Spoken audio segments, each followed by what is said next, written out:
Trailer বা teaser onwards এই কাজটাকে ঘিরে নানা রকম ট্রোল বা সমালোচনা করা হচ্ছে। আমিও নিজে কিন্তু যখন ট্রেলার রিঅ্যাকশন করেছি আমি কিন্তু বলেছিলাম যে এই ফিল্মটার মধ্যে কিছু টেকনিক্যাল শর্টকামিং আমি ফেস করছি। তবে আজ যখন ফিল্মটা দেখে উঠলাম আমার কিন্তু পুরোপুরি চিন্তাধারা চেঞ্জ হয়ে গেল। তো আমি কিন্তু কোনোভাবে পেড রিভিউ করছি না, আমার যেটা মনে হয়েছে অনেস্টলি সেটা তোমাদের সাথে শেয়ার করছি। Hello friends, welcome to my channel সুপ্রকি বাণী। এখন আমি বাংলা ফিল্ম অতি উত্তমে রিভিউ করতে চলে এসেছি, যেটা গতকাল 22 March 2024 থিয়েট্রিক্যাল রিলিজ পেয়ে গেছে। এই ফিল্মটার ডিরেক্টর হচ্ছে সৃজিত মুখার্জি। এখানে কাস্টিংয়ে আছে Anindya Sengupta, Gaurav Chatterjee, debutante Roshni Bhattacharya, Laboni Sarkar, Subhashish Mukherjee and above all Mahanayak Uttam Kumar. তো কেমন লাগলো এই ফিল্মটা, এই সব কিছু তোমার সাথে শেয়ার করবো। So why are we waiting for, let's start with the video. ফিল্মটার ডিউরেশন হচ্ছে 2 ঘন্টা 15 মিনিটের কাছাকাছি। ফিল্মটা গল্প নিয়ে কিছু বলার আগে আমি মেকার্সকে আমার তরফ থেকে একটা হ্যাটস অফ জানাতে চাই যে এত সুন্দর একটা রিসার্চ করা হয়েছে এই কাজটার মধ্যে, যে এফর্টটা দিয়েছে সেটা কিন্তু ভীষণভাবে রেলিভেন্ট এবং একটা কুডোস জানানোর মতোই।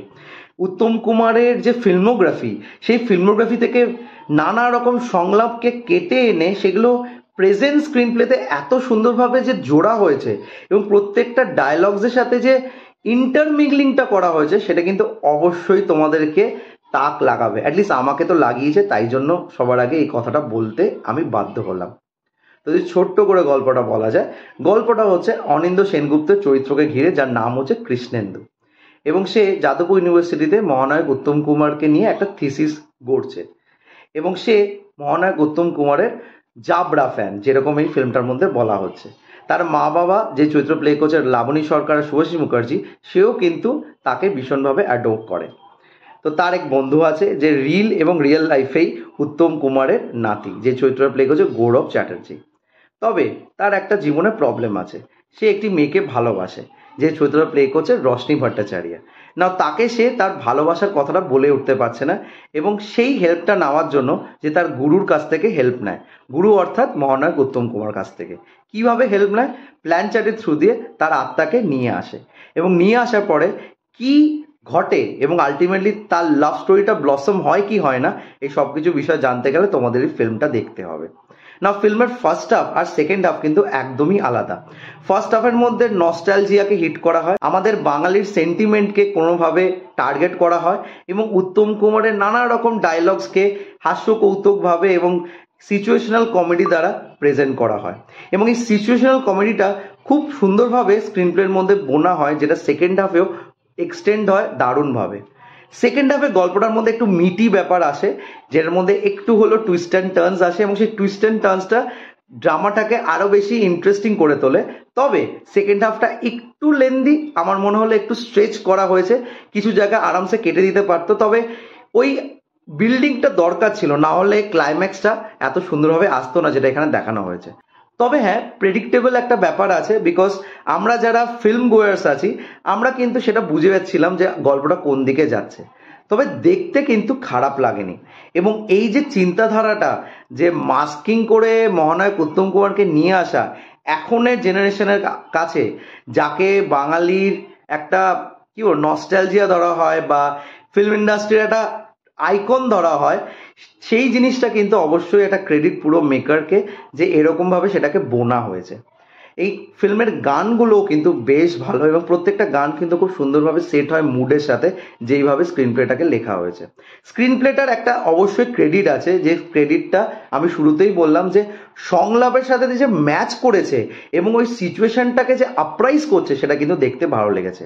এবং যেহেতু এখানে প্রচুর জায়গা থেকে সিন কেটে কেটে উত্তম কুমারকে মাস্ক করা হয়েছে, তাই জন্য ওই জিনিসটাকে এস্টাবলিশমেন্টটা ইনিশিয়ালি খুব সুন্দরভাবে প্ল্যান শিটের মধ্যে করা হয় এবং সেই জায়গাটাই আমার বেশ ভালো লেগেছে। It's a smart way of making the audience believe যে কেন এইভাবে উত্তম কুমারকে আমরা দেখতে পাচ্ছি এবং তাকে যে মাস্কিং করা হয়েছে, সেই মাস্কিংটা নিয়ে আমার ট্রেলার রিয়াকশন করার সময় কিছু প্রবলেম ছিল। তবে সেই প্রবলেমটা ফিল্মটা দেখার পর বুঝতে পারলাম, যেহেতু এখানে একটা সোল হিসাবে তাকে দেখানো হচ্ছে, তাই জন্য একটা ট্রান্সপারেন্সি এবং সাইডলে একটা হোয়াইটার আউটলাইন রাখা হয়েছে, যেটা খুব সুন্দরভাবে তার যে প্রেজেন্সটা সেটাকে বুঝিয়ে তুলছে। অনিন্দ্য সেনগুপ্ত কিন্তু খুব সুন্দর অভিনয় করেছে এবং তার অভিনয়টা কিন্তু দিনে দিনে আরো বেশি ইমপ্রেসিভ হয়ে উঠছে। পরপর যা যা কাজকর্ম আমি দেখেছি তার কাজের মধ্যে কিন্তু অবশ্যই একটা অনেস্টি আছে, এটা খুব সুন্দরভাবে এই ফিল্মের মধ্যেও ফুটে উঠেছে। গৌরব চ্যাটার্জি খুব সুন্দর একটা অভিনয় দিয়েছে, সে লিপসিং কিন্তু খুব সুন্দরভাবে করেছে তার দাদুর, সেটা মানতেই হবে। কোন লিপসিংটা সেটা আমি এখানে বলবো না, তোমরা ফিল্মটা দেখলে বুঝতে পারবে। Debutante Roshni Bhattacharya has done a good job. তাকে যেটুকুনি পোর্শন দেওয়া হয়েছে একটা সাউথ কলকাতা গার্লের মতো যেরকম রোল দিয়েছে সেটা সে খুব সুন্দরভাবে প্লে করেছে। Labani Sarkar, Subhashree Mukherjee had their moments. এছাড়াও আদার্স যারা কাস্টিংয়ে আছে প্রত্যেকে নিজের নিজের ছাপ এই ফিল্মটার মধ্যে খুব সুন্দরভাবে দিয়েছে। ফিল্মটার মধ্যে কমেডি পোর্শনটাকে খুব সুন্দরভাবে লেখা হয়েছে এবং সেটা কিন্তু ওয়ার্ক করে প্রচুর জায়গায়। আমি আজ নন্দনে দেখতে গেছিলাম, নন্দনে কিন্তু অডিয়েন্সটা এন্টারটেইনড হয়েছে, অনেক জায়গায় হাততালিও পড়েছে, অনেক জায়গায় লোকেরা হো হো করে হেসেছে। তো বোঝা যাচ্ছে যে কমেডি পোর্শনটা এই কাজটাতে খুব সুন্দরভাবে ওয়ার্ক করেছে। তবে হ্যাঁ, ফার্স্ট হাফ থেকে সেকেন্ড হাফটা বেশি ইন্টারেস্টিং, তবে সেকেন্ড হাফের শর্টকামিং হচ্ছে ওটা একটু লেন্দি হয়ে যায় এবং কিছু জায়গায় একটু ড্র্যাগ করে, বিকজ লাভ বন্ডিংটা যেটা দেখানো হয়েছে বিটুইন টু পার্সনস সেটা কিছু জায়গায় ভীষণ মেকি মেকি লাগছিল এবং কিছু জায়গায় ওয়ার্ক করে না, বিকজ এটা মানানসই হচ্ছিল না। এবং সেইখানে যে সংলাপটা লেখা হয়েছে রশনি ভট্টাচার্যের চরিত্রের উপর দিয়ে, সেটা একটু হলেও একটা কোথাও না কোথাও তোমাদেরকে খাটো ফিল করাবে। বেবি বলা, ইউকে বলা, দ্যাট ওয়াজ নট নিডেড আমার মনে হলো। তবে যেই চিন্তাধারা বা যেইভাবে এই ফিল্মটাকে অডিয়েন্সের কাছে অনেকে বলছে, সেরম কিন্তু খারাপ ফিল্ম এইটা নয়।